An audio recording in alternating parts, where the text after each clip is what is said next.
अस्सलाम वालेकुम नाजरीन, मैं हूं सरफराज सागर और आप देख रहे हैं आपका अपना प्रोग्राम खरी बात सरफराज सागर के साथ।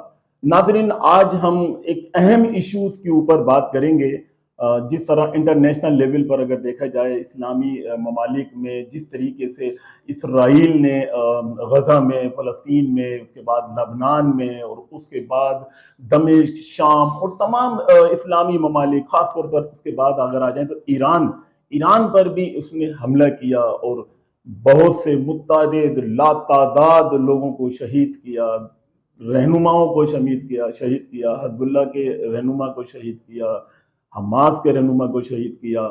इसके अलावा ईरान पे इन्होंने अटैक किया, फिर उसके बाद लबनान पे अटैक किया और अब पाकिस्तान पे भी उसकी नज़र तो है, लेकिन पाकिस्तान पे उसको इसराइल का हमला इतना आसान नहीं है कि वो पाकिस्तान के ऊपर हमला कर सके, क्योंकि पाकिस्तान की अल्हम्दुलिल्लाह तमाम अफवाज जो है वो एक मजबूत है और पाकिस्तान की कौम भी एक मजबूत और मुनज़्ज़म कौम है। लेकिन हम अफसोस दर अफसोस अगर हम सोचते हैं तो पाकिस्तान की सियासत के ऊपर कि पाकिस्तान के सियासतदान क्या कर रहे हैं, किस तरह लोगों से खेल रहे हैं, किस तरीके से, जबकि उनको मालूम है कि दुनिया कहाँ पहुंच चुकी है, किस तरीके से हालात खराब हो चुके हैं पूरी दुनिया के इंटरनेशनल लेवल के ऊपर अगर हम देखते हैं तो हालात दुनिया भर के खराब हैं। लेकिन पाकिस्तान के हमारे जो सियासतदान हैं वो सिर्फ और सिर्फ अपनी अपनी कर रहे हैं, अपनी मनमानी कर रहे हैं और अपनी बात मनवा रहे हैं। एक जमात जो है वो एहतजाज का उसने वबीला मचाया हुआ है, किसी भी सूरत पाकिस्तान के अंदर इंतशार फैले, एहतजाज हो। एक जमात जो है हुक्मरान जमात पाकिस्तान मुस्लिम लीग नून, वो उनको रोक रही है। फिर उसके साथ पाकिस्तान पीपल्स पार्टी, फिर उसके साथ जमीयत उलमा इस्लाम, मौलाना फजलुर रहमान, जबकि मौलाना फजलुर रहमान एक सीनियर सियासतदान हैं और उनके होते हुए पाकिस्तान के अंदर अगर हम पिछले अदवार की बात करें तो जितनी भी सरकार बनी है, जितनी भी गवर्नमेंट्स आई हैं, उन तमाम गवर्नमेंट्स के अंदर, तमाम हुकूमतों के अंदर मौलाना फजलुर रहमान का बड़ा अहम किरदार रहा है। लेकिन इस दफा जब पाकिस्तान मुस्लिम लीग नून और पाकिस्तान पीपल्स पार्टी की गवर्नमेंट बनती है तो मौलाना फजलुर रहमान साहब साइड हो जाते हैं और कुछ क्या वजूहत होती हैं ये तो आप भी बेहतर अच्छी तरीके से समझते हैं कि क्या वजूहत है। लेकिन मेरा सवाल ये नहीं है, मेरा आपसे आपसे बात करने का मतलब, आवाम को बताने का मकसद सिर्फ इतना है कि हम खड़े कहाँ हैं। हम आपस की लड़ाई के अंदर उलझे हुए हैं और वहां पर 50,000 से जायद मुसलमान जो है वो इसराइल ने शहीद कर दिए हैं। फिर लबनान पे हमला करके और लबनान के भी मुसलमानों को शहीद कर रहा है, ईरान के भी मुसलमानों को शहीद कर रहा है। लेकिन हम आपस की लड़ाई के अंदर उलझे हुए हैं, हम एक दूसरे के दस्तों गिरबां हो रहे हैं। हम अपनी कुर्सी बचाने के लिए, कोई अपनी कुर्सी बचाने के लिए सियासत कर रहा है और कोई कुर्सी पर आने के लिए सियासत कर रहा है। लेकिन देख ये नहीं रहे कि हम खड़े कहाँ हैं। आप कम से कम ये तो देखें कि इंटरनेशनल लेवल के ऊपर दुनिया कहाँ पहुंच गई है, हम कहाँ खड़े हैं, किस तरीके से अटैक्स हो रहे हैं। इसराइल का अमेरिका मुकम्मल साथ दे रहा है और भरपूर साथ दे रहा है इसका, इसराइल का। कि उसकी वजह यह है कि इसराइल को चलाने वाला अमेरिका बज़ाहिर तो सुपर पावर है, लेकिन असल तो इसराइल ही चलाता है अमेरिका को। आप इसके इलम में तो आप तकरीबन सबको होगा। अच्छा, दूसरी बात यह है कि हम आने वाले वक्त के अंदर पानी की बूंद बूंद को तरस जाएंगे। अब वो किस तरीके से हम पानी की बूंद बूंद को तरसेंगे कि वर्ल्ड बैंक ने हमारा जो हमारा वाटर बोर्ड है वो वर्ल्ड बैंक ने ले लिया है।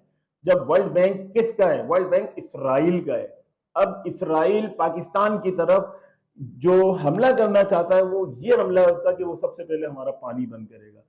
हम समझ नहीं पा रहे, सियासतदान नहीं समझ पा रहे। वो कोई अपनी कुर्सी की जंग लड़ रहा है, कोई अपनी कुर्सी बचाने की जंग लड़ रहा है, कोई अपने जाती मफाद के लिए लड़ रहा है। किसी को सीटें नहीं मिली इस इंतखाबात के अंदर तो वो उनके लिए लड़ रहा है। क्या हो रहा है ये हमारे इस मुल्क के अंदर, क्या हो रहा है, किस वजह से हो रहा है, हमें आज तक समझ में नहीं है। अच्छा, समझ तो सबको आ रही है लेकिन बोलने वाला कोई नहीं है। बोलने वाला कोई नहीं, उसकी भी एक वजह है। उसकी वजह यह है, बोले तो कौन बोले। अगर वो कहते हैं ना, मैं बोलूंगा तो बोलोगे कि बोलता है। आप देख रहे हैं साफियों का भी हाल, आपने देखा है किस तरीके से एक सहाफत का जो है जनाजा निकाला गया है, किस तरीके से हमारे साफियों के साथ ज्यादतियां हुई हैं थोड़ा सा सच बोलने के ऊपर। معاملات بڑے خراب ہوتے ہیں. میرا پروگرام ہے کھری بات سرفراز ساگر کے ساتھ. میں کھری بات تو ضرور کرتا ہوں اور انشاءاللہ میری کوشش یہی ہوتی ہے کہ میں جو بھی بات کروں صاف کو کروں, کلیئر کروں.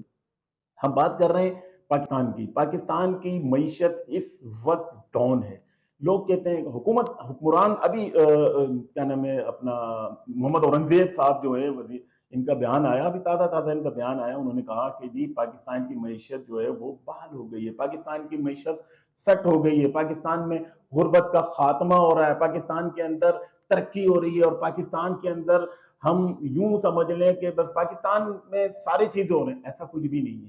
ہاں پنجاب میں ہم کہہ سکتے ہیں کہ محترمہ مریم بی بی صاحبہ جس طریقے سے وزیر اعلیٰ پنجاب ہیں, انہوں نے جو اپنا اہم کردار ادا کیا ہے اور پنجاب کی عوام کے ساتھ اور خاص طور پر غریبوں کے ساتھ انہوں نے بہت سے ریلیف دیے, جس طرح کسانوں کو ریلیف دیے, طالب علموں کو ریلیف دیے.